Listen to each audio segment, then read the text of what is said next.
Hey everyone, this is Michael Walter. Welcome to my channel, Michael Ventures. Today's guest is a very special guest. Today is he is an Emmy-nominated, two-time SAG-Award winning actor with extensive and impressive career in the entertainment industry. Television credits include roles in It's Gary Shandling Show, Star Trek Deep Nine, Criminal Minds, and most notable in Godfather Harlem, starring Forrest Whitaker and Giancarlo Esposito. Film credits include movies such as Contact, Apollo 13, Castaway, Mighty Joe Young, and Young Guns. Though he's perhaps best known for his part in one of the most iconic films of our time, the role of Wesley in 1994's Forrest Gump, directed by the great Robert Zemeckis, with whom he would collaborate on later occasions. Beginning in 2020, he founded the Working Actors Studio, where aspiring actors of all ages can be inspired to find their passion for the craft and process of acting. I myself had the pleasure of being part of the Working Actors Studio on many occasions and taught by a wonderful actor, a respected colleague. Everyone, please say hello to Geoffrey Blake. Thanks for coming Hello. on, Jeff. Hi, I'm good, man. How are you? Honored to be Excellent. here. Great to have you on. As Russell Crowe once wrote to Henry Cavill, a journey of 1,000 miles begins with a single step. So, Jeff, what was the single step? What was that first step for you? What was that moment in your life when you realized you wanted to be an actor? Um, Mrs. Gilligan's sugar cookies. Mrs. Gilliland, actually. She was a mom in my second grade class. I played the little shepherd boy at the Methodist Church's Christmas show called, wait for it, The Little Shepherd Boy. So it was the first time I was ever the title character, probably the last time I was ever the title character. And no, that's not true. Rumpelstiltskin, fourth grade. So two title characters. And I was welcomed with such open arms, and Mrs. Gilland maybe the greatest sugar cookies I've ever had to this day, and realized that I could be give a message to people. I could be part of a play, and I get sugar cookies on top of that. So for the rest of my life, I've been in plays, been in movies, been in television shows, and always am grateful for the sugar cookies. I'm grateful for that too. I believe you started your career training at the USC School of Theater under John Houseman before going on to study with Peggy Fury at the Loft Studio. So, what would you say the most important things you took from your acting training that you took with you in your career and your life going forward? Um, Dedicate yourself to the craft of acting, dedicate yourself to the discipline of the craft of acting, dive deep. It's not about the lines, it's about the life.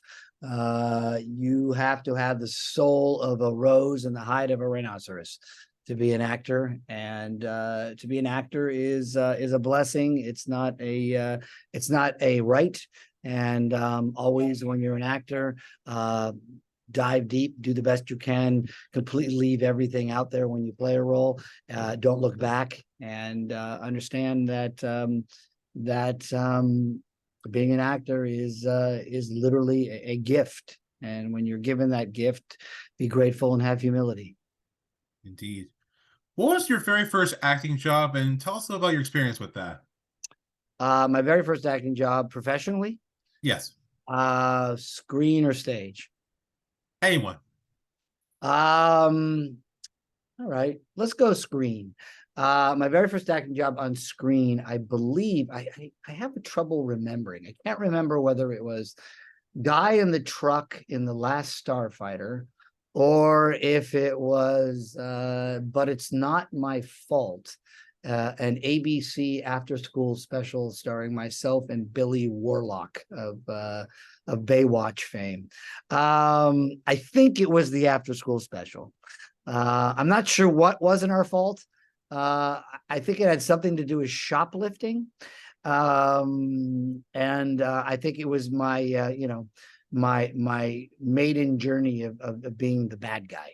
So that was, I believe I got my SAG card from that. And then stage was a little earlier in life, but there you go. That was my first professional gig. I do believe that superseded Guy in the Truck. Awesome. And other roles would come your way, along with most notably most notably Young Guns, and a lot of the cast members from Young Guns you had brought with you for your Working Actors Studio Yep. sessions, which I had the pleasure of meeting many of them. Yep. I'm sure this role gets talked a little bit more than a few times. Forrest Gump. A little bit. Yeah, still to this day. Probably, will always be one of the more iconic roles I've ever played in a more iconic film. Wesley, the hippie boyfriend at the Black Panther party and on the bus, and a blessing. That's all I can say. It was my entree to Robert Zemeckis. We went on to do 2 more films together right after that. And it was my entree to Tom Hanks. And Tom and I have done 4 or 5 films together. So yeah, Tom has been a blessing in my life, and he is everything you would imagine him to be and more. How'd you come to get involved with Forrest Gump? I auditioned. Yeah, I auditioned. I went in and got the role in the room. That's how it happened. I don't remember what Robert had seen me in, but he was a fan from some. I think he might have been a fan of Young Guns, actually, even though it was 6 or 7 years later. Yeah, he was a fan, and Victoria Burrows was the casting director, and she and I were friends and had worked with her on several other things, and just the natural progression of having an agent pitching me and going in and getting the part. So Awesome. And Forrest Gump is indeed a masterpiece, winning 6 Oscars, 1 for Best Picture, spawning the restaurant chain Bubba Gump. And, if I might add, in December 2011, was selected for preservation at the Library of Congress National Film Registry.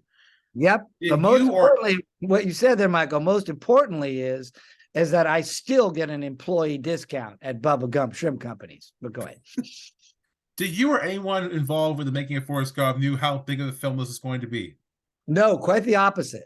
I remember to this day the very first meeting we all had together. We came together in Washington, D.C. I think it may have been Universe. I don't remember where it was, but we came together and Bob makes a speech to everybody before he starts every movie. Bob being Robert Zemeckis, sorry for not trying to be Hollywood in any way, shape, or form. I just call him Bob. And I do remember that in the speech, it was something along the lines that we're making a big swing here. We're either going to make a movie that is going to be fantastic and great, or we're going to make a movie that is going to be a complete bomb and a complete dud. He thought we were going to make something that was great. We all did. Not sure Paramount necessarily thought that, even to the point where some of the into production, some of the sequences Bob and Tom Hanks actually paid for out of their own pocket because Paramount didn't want to put any more money into the movie. So they weren't sure what they had, but boy, once it was cut together, once that soundtrack was up, and once that movie, the screening of that movie, there was no doubt that this was probably one of the greatest movies ever made. And it truly is. Yep.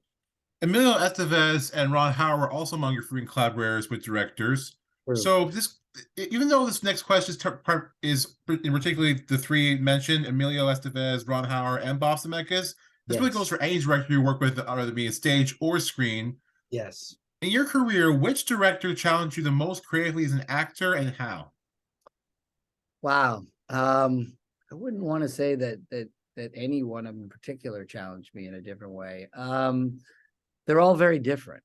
Emilio is his birthday last week, by the way. Happy birthday, Emilio. Is still one of my dearest friends. And we met as actors first on Young Guns. And Young Guns is still to this day a very pivotal part of my career, a part of my life, a part of my journey as an actor. It's our 35th year coming out this year. I just did an interview for a re-release of it. And all those men, we've all remained very close and very supportive of each other throughout our entire career. And I'm blessed to call them all very good friends. Which one challenged me the most? I would say Robert Zemeckis is the most challenging. He strives for excellence in everything he does, but it's also a very he's so visually innovative and so technically innovative. He there's a shot in Contact in particular that was probably the most challenging shot I've ever had to do, and it was a shot. It was a scene where Ellie, Jodie Foster, is getting the first message from space, and she's out in the array with all the arrays in Socorro, New Mexico, and she gets that they're coming in, and then we have to move all of the dishes to get them aligned to where the message is coming from. I'm back at Grand Central Station there with all the computers and everything, and that particular shot had to match Jodie. We shot my part on a sound stage, and Jodie's was in Socorro, New Mexico. So it had to match all in flow, that it was all coming together. She's rushing to us. She's screaming out instructions. And I must have had, Michael, it was all in a steady cam. It was all one shot. So there's no cuts in it. So I think I had somewhere near 16 to 17 marks I had to hit. And I had to roll in a chair. I had to go here. I had to do this, touch this, pick up a walkie-talkie, roll back, blah, blah, blah, blah, blah. And it took us almost a day to do it. And then at some point, the same Steadicam, Jodie whips over to her, and she comes as if she's getting out of the car. She comes up this flight of stairs that's in the soundstage and comes blasting through the doors. So that's all one shot. That's how technical Bob is. And so it was a challenge, not from an acting point of view. Well, yeah, actually from an acting point of view, because you have to stay in character, stay in the moment, while also realizing that you have to get to a certain place. Tethered actually to a Steadicam operator, which means I actually had a bungee cord, like almost phone cord, kind of like this kind of old-fashioned phone cord. Yes. That's just a prop I use for an audition. I didn't have that knowing you were going to ask the question. Tethered to him, and he was this ginormous man. I mean, he was like 6'6", huge dude. And so we were tethered, and he would go along with me to keep the distance the same so he wouldn't lose focus. And at one point, he stumbled on something, on a C-stand or something, and the whole shot, boom, he fell right on top of me. And the camera, I went to the ground, the camera went to the ground. Fortunately, it missed my head. And so that was probably the most technically challenging. There's certainly other challenges when you do a Western, coordinating with horses isn't, they're not necessarily the most cooperative of actors, the horses. Particularly the horses in Mexico, they're not treated so well, so they're very sketchy, very skittish, and then you add gunfire on top of that, and trying to while saying your lines. So those are the challenges, but I've been blessed to work with some great directors, really great directors in television and in film. So there you have it. I believe the first time we met was back in 2020 when the Working Actors Journey first began. I believe my first session with you was when Patrick Fabian came along, and that's leads to my next question. I just saw Patrick last Saturday, so yeah, it's great to see him too. I had the pleasure of interviewing Patrick on several different occasions before 2020. In 2019, I did interview him for a film he did. Was a DC animated movie, Reign of the Superman. Hey. Yeah, good man. Patrick and I know each other for a long time. Awesome. Yeah. So, which would be my next question? How did the Working Actors Studio first begin? Out of air. Basically a product of the pandemic. Since I've had the blessing of having a couple of fantastic mentors in my life. You mentioned Peggy Fury. And also after Peggy Fury was a wonderful acting teacher named Larry Moss, who's written a book, by the way, The Intent to Live, if not to sell his book, but if anybody's interested in being an actor, it's where you should start. So I realized that I had a lot to give back about the craft of acting, the discipline of the craft of acting. I've been concerned that the great things I've learned from the Actors Studio, from Lee Strasberg and Stella Adler and Uta Hagen, that they've kind of gone by the wayside a little bit, and everybody's rushed to be a TikTok star and and a YouTube star and whatever else they're doing. And sometimes I think the great craft of acting has been a little bit left on the curb. So it was my idea to come together and to find actors out there from all over the country and all over the world. Obviously, I have a calling card, and that's why I called it the Working Actor Studio. I didn't call it the Geoffrey Blake Studio because that would be a complete narcissistic thing to do. I'm leery of acting teachers who actually call their studios after themselves, because it gives you an idea or thought that actually that the way they're doing it is the way to do it. There is no way to specifically, you have to find what works for you, but there are disciplines that are tried and true and should be honored. So I just went out there in social media world, and hundreds of actors came pouring in, and you know, during the pandemic, 5 nights a week, 3 hours a night, 4 hours of workshop, 4 days of workshop, one night of the Working Actor Studio, bringing a Working Actor's Journey, bringing on my colleagues to talk to you guys.